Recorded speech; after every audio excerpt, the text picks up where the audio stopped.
A paz do Senhor Jesus Cristo, amados, boa tarde, queridos amigos, queridos irmãos, colegas, você que me conhece ou não, que me ama ou não, quero te desejar uma ótima tarde. Que Deus te abençoe, que Deus te guarde, que Deus te livre, que Deus te salve, te cure, te liberte e te abençoe em nome de Jesus. Quero orar com você agora, em nome de Jesus. Querido Deus, Pai de amor e de bondade, Senhor que nos ama verdadeiramente e por amor a todos nós, entregou a vida do seu Filho para morrer em uma cruz, a fim de nos perdoar, de nos salvar, de nos reconciliar, de nos purificar pelo sangue de Jesus. E também o ressuscitou ao terceiro dia para nos justificar. Quero te glorificar, Senhor, ó Deus maravilhoso, e pedir a tua bênção sobre todas as vidas que nos assistem e que o Senhor tenha um amor especial por cada uma delas, Senhor. E o Senhor provou isso, Senhor. Então, em nome de Jesus, Pai, continua abençoando, dando vitória para a glória do teu santo nome. Amém e amém, Senhor. Queridos, estamos gravando alguns vídeos e o livro que nós escolhemos foi o livro de Gênesis. E no capítulo 1 de Gênesis, quero aqui recapitular um pouquinho a respeito do livro de Gênesis. No capítulo 1, o escritor de Gênesis, que é Moisés, ele vem narrando ali a respeito da criação, né? E ele vem falando que Deus no princípio criou os céus e a terra. Então nós temos ali claramente escrito que a terra, o céu, o mar e tudo quanto neles há tem um Criador. E o Criador, ele é Deus. E Moisés mostra que Deus, ele é um Deus de palavra. Ele fala e quando ele fala, acontece. Ele disse: haja luz e houve luz. Haja céus e houve céus. E ele vai ali colocando a sua palavra e tudo vai sendo criado. Então existe um Deus que ele é criador, que ele é criativo, um Deus que tem palavra. No capítulo 1 também aparece ali pela primeira vez a pessoa do Espírito Santo de Deus. E Deus também no capítulo de número 1, ele cria o homem e a mulher, macho e fêmea, e manda eles, e Deus os abençoa e manda eles multiplicar, frutificar e encher a terra. Isso no capítulo 1. No capítulo 2 vem dando detalhes da criação. Qual foi a matéria-prima que Deus usou para criar o homem e a mulher? No capítulo 2 também nós vamos ver Deus ordenando o homem que ele pode comer de todos os frutos que tem no jardim. Esse jardim que foi criado por Deus para colocar ali o homem e a mulher que ele havia criado. Então tudo que tem no jardim pode comer livremente, Deus disse, mas do fruto da árvore que está no jardim, o fruto da árvore do conhecimento do bem e do mal, Deus ordenou que não poderia comer, porque no dia em que eles comessem, certamente morreriam. Então o capítulo 2 vem trazendo esses detalhes. No capítulo 3, aparece um ser ali, a Bíblia fala que é a serpente, e no livro de Apocalipse diz que essa serpente é o próprio Satanás, é o diabo. E ele chega para tentar a Eva, e Eva cai na tentação do diabo, e Eva come do fruto que Deus disse que não era para comer. E ela dá para o marido dela, ele come, e aí é quando entra o pecado e a morte no mundo, porque eles desobedeceram a palavra de Deus, preferiram ficar com a palavra de Satanás.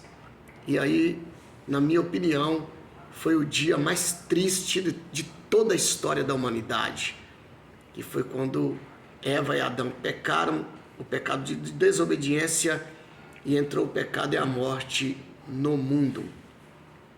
No mesmo capítulo 3, em meio a toda essa desobediência, a essa morte que entrou, esse pecado que entrou, esse tempo de escuridão, de trevas, de tristeza, de amargura, de consequências por conta do pecado, Deus ele faz uma promessa espetacular.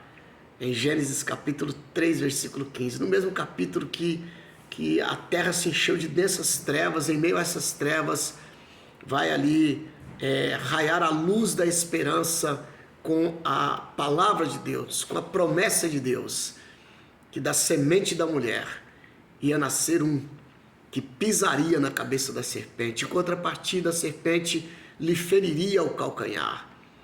Mas veja que Deus estava apontando para o futuro, onde ia aparecer um, que é Jesus, e apareceu para poder tirar o pecado do mundo. Por Adão entrou o pecado e a morte, por Jesus entrou a redenção e a vida. Glórias ao nome do Senhor para sempre.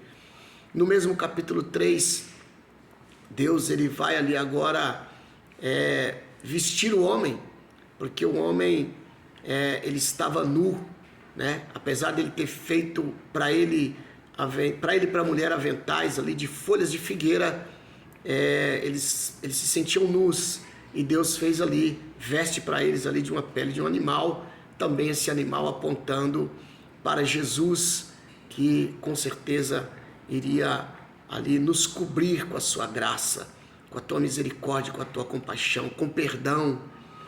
E depois de Deus ter feito isso, Deus tira o homem e a mulher de dentro do jardim que Deus tinha feito para eles. Por quê? Porque dentro desse jardim tinha o fruto da árvore da vida. E se o homem ficasse lá e a mulher, eles poderiam comer daquele fruto e viveriam em pecado para sempre. Então, por amor a esse homem e essa mulher, Deus os tira de lá e põe ali um querubim para cercar aquela árvore. E também uma espada flamejante no caminho do fruto da árvore da vida, para que o homem não entrasse lá. Então Deus faz isso de uma maneira toda especial, para poder evitar que o homem comesse do fruto da árvore da vida, e aí não haveria mais oportunidade para o homem. Deus é amor, Ele nos ama verdadeiramente. Entramos no capítulo 4, e no capítulo 4 a Bíblia diz que Eva agora ela vai conceber, e ela vai ter um fruto ali do seu relacionamento com o seu marido, e é a primeira pessoa que nasce no mundo. O nome dele é Caim, e a Eva disse: alcancei do Senhor um varão, um homem, um macho. E logo em seguida, ou logo depois de algum tempo, nasce também Abel. E a Bíblia diz que Caim, ele era lavrador da terra, e Abel, ele era pastor de ovelhas. E os dois foram ensinados igualmente, né? E nos ensinamentos que Adão dava ali para os seus filhos, ele incluiu que os filhos levassem oferta para o Senhor. Eles aprenderam a respeito de Deus, desse Deus bondoso, desse Deus de amor, né? E eles foram levar ofertas para Deus. Caim levou do fruto da terra e Abel levou dos primogênitos ali das suas ovelhas. Quando eles chegam diante de Deus, Deus ele não aceita Caim e nem a sua oferta, e ele aceita Abel e a sua oferta. Veja que quando vamos levar alguma coisa de ofertas para o Senhor, o mais importante é o ofertante, não é a oferta. Se Deus rejeita o ofertante, logo a oferta também será rejeitada.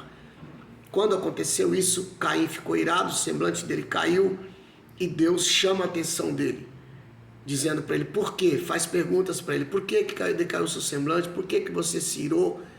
Se você fizesse o bem, não haveria aceitação para ti, mas se fizeres o mal, o pecado está à porta e ele vai querer te dominar, só que você tem que dominar ele. Deus disse isso para ele. Logo em seguida ele chama o seu irmão para conversar, chama Abel para conversar lá no campo, e Caim mata Abel. Caim não dá ouvidos a Deus. Caim continua com o coração endurecido, com o coração amargurado, porque ele não sabia aceitar a rejeição. Em vez dele perguntar para Deus por que ele estava sendo rejeitado, por que a oferta dele não foi aceita, não, ele não perguntou. Muito pelo contrário, ele seguiu o seu caminho de dureza de coração, de orgulho, querendo descontar a sua culpa, né, o seu pecado em alguém. E ele descontou no próprio irmão dele, tirando a própria vida do seu irmão. Deus vai ao encontro dele novamente, pergunta sobre Abel. Ele disse que não sabia, porventura ele seria guardador do irmão dele, e ele continua nessa dureza de coração. Deus ali traz as consequências para esse homicídio que ele cometeu, e ele diz: e agora não vai ter perdão para mim? O primeiro homem que me encontrar vai me matar. E Deus ali marca Caim, disse que ninguém vai ferir Caim, e demonstrando mais uma vez o amor de Deus pelas pessoas. Apesar da dureza de coração de Caim, Caim desfrutava ainda da bondade e da misericórdia de Deus. Porém, Caim ele continua a sua história de maldade, sua história de dureza de coração, e da descendência de Naim nasce ali também o primeiro bígamo, chamado Lameque, que pegou 2 mulheres para ele, e continua a linhagem de homicidas, porque esse Lameque também matou 2 homens de bobeira, sem razão nenhuma. Continuava a dureza de coração. Então está essa linhagem na terra, essa geração na terra de pessoas que estão derramando sangue na terra, estão fazendo coisas que desagradam os olhos de Deus, que entristecem o coração de Deus. E aí chegamos no capítulo 4 e no versículo de número 25 e 26 do livro de Gênesis, onde vai nascer aqui, mais uma vez, esperança para a humanidade. Olha só o que está escrito aqui. E tornou Adão a conhecer a sua mulher, e ela teve um filho, e chamou o seu nome Sete, porque disse ela: Deus me deu outra semente em lugar de Abel, porquanto Caim o matou. Olha que lindo. Ela entende que esse filho dela, chamado Sete, foi Deus que deu no lugar de Abel. Ou seja, isso significa que vai aí dar continuidade a uma linhagem piedosa. Existe só maldade na terra, só ruindade, só orgulho, só dureza de coração, pessoas homicidas, apesar deles terem dons, né?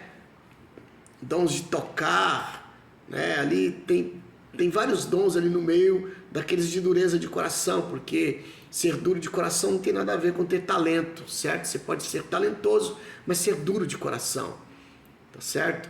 Então, em meio a essa geração de dureza de coração, vai nascer aqui agora a continuidade da linhagem do bem, da moleza de coração, do culto ao Senhor.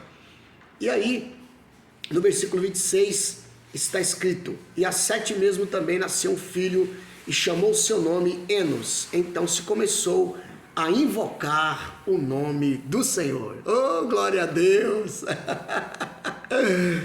Aqui está, né? Deus aí presenteando Eva com um filho no lugar de Abel. Então, aqui através de Enos, tá certo? Filho de Sete, começa a se invocar o nome do Senhor. Isso significa que não havia invocação ao nome do Senhor. Por quê? Porque Caim era do mal, e a sua geração também seguiu os passos dele, de maldade, de dureza do coração. Então, não tinha ninguém invocando ao Senhor, até que nasce Sete, de 7 anos, e aí começa a invocar o nome do Senhor. Glória a Deus por isso. Que nós venhamos fazer parte daqueles que invocam o nome do Senhor, daqueles que adoram o nome do Senhor. Que venhamos rejeitar dureza de coração, orgulho, tá certo? Homicídio e tudo que não presta, mas que venhamos abraçar, tá certo? O culto a Deus, a adoração a Deus, o amor a Deus, tá certo? Em nome de Jesus, que Deus te abençoe nessa tarde maravilhosa e que venhamos seguir o exemplo de Enos, adorando, invocando e bendizendo o nome do Senhor. Feliz tarde, até o próximo vídeo, onde iniciaremos o capítulo 5 de Gênesis. Deus abençoe.